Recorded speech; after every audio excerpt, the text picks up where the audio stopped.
il aime aussi l'étranger, le rejeter, le mépriser.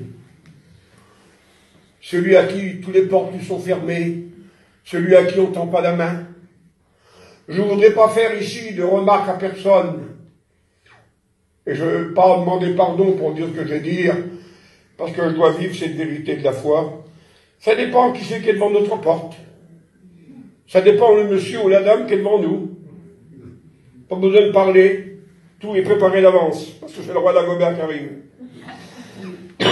Et si c'est un petit monsieur ordinaire, on ferme la porte, pas besoin de café, ni de casse-croûte, ni rien du tout.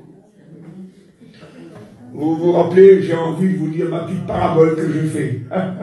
Je ne sais pas où j'ai vu, mais j'ai vu une petite parabole, j'en ai fait une. Elle va passer dans le ciel, cette parabole. Je me suis imaginé qu'un jour, un malheureux frappait à ma porte. Et je ouvre la porte, je vois un malheureux en guenille, misérable. Et il me dit, j'ai faim, vous n'auriez pas un petit casse-croûte à me donner, un petit morceau de pain? Alors je ne suis pas trop de bon état, de bonne humeur. Je dis, ma compagne, donne-lui un morceau de pain et de fromage et qu'il me débarrasse le plancher, le monsieur là. Lui, il aura son petit casse-croûte, le gars, il sera content. J'aurai fait une acte.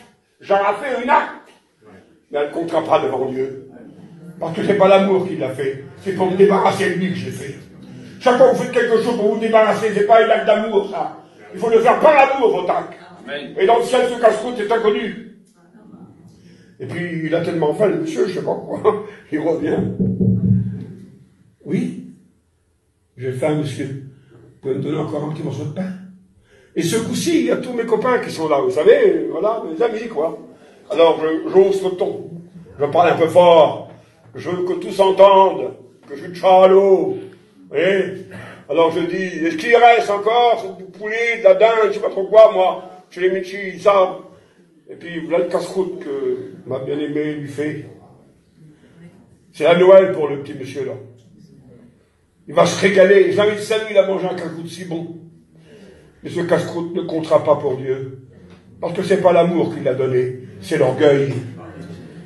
Et l'orgueil, Dieu ne l'accepte pas. Lorsque vous faites une chose pour Dieu, si c'est pour vous débarrasser, ça compte pas. Lorsque vous faites une chose pour Dieu, si c'est pour vous faire voir, ça compte pas. Le casse-croûte l'œuvre est fait, mais l'action est mauvaise. Le sentiment n'est pas bon. Et puis pour la dernière fois, il a vraiment faim, le monsieur. Il revient.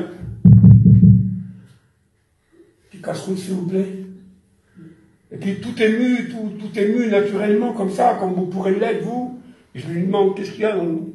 Ben, tu sais, il y a un petit morceau de pain pour les petits, puis il y a un petit fromage. Ben, donnez un tout petit morceau, laisse pour mes petits-enfants, je n'ai pas donné de manger mes petits-enfants, comme tous, hein. Alors, coupe un petit morceau de fromage. T'avais du café, je crois. Tiens, monte mon petit gars. Viens boire un petit verre de café. Le petit monsieur s'assoit à côté du feu, là, pendant 5 minutes. Il est tranquille, il est bien. Je suis heureux. Et il part, il a mangé un petit casse-croûte dans la grandeur. Mon cœur l'a fait. Dans le ciel, ce casse-croûte sera ma récompense. Gloire à Dieu. Parce que je l'ai fait avec mon âme, je l'ai fait avec mon cœur. C'est pas l'acte qui compte, c'est le motif pourquoi on fait l'acte. Amen. La raison pourquoi on fait l'acte. Alors n'oublions pas que c'est l'amour qui est le vrai motif. Dieu aime l'étranger, celui que nous rejetons facilement, celui qu'on ne connaît pas, qu'on ne veut pas savoir, l'inconnu, le misérable. Mais Dieu l'aime, et Dieu nous aime.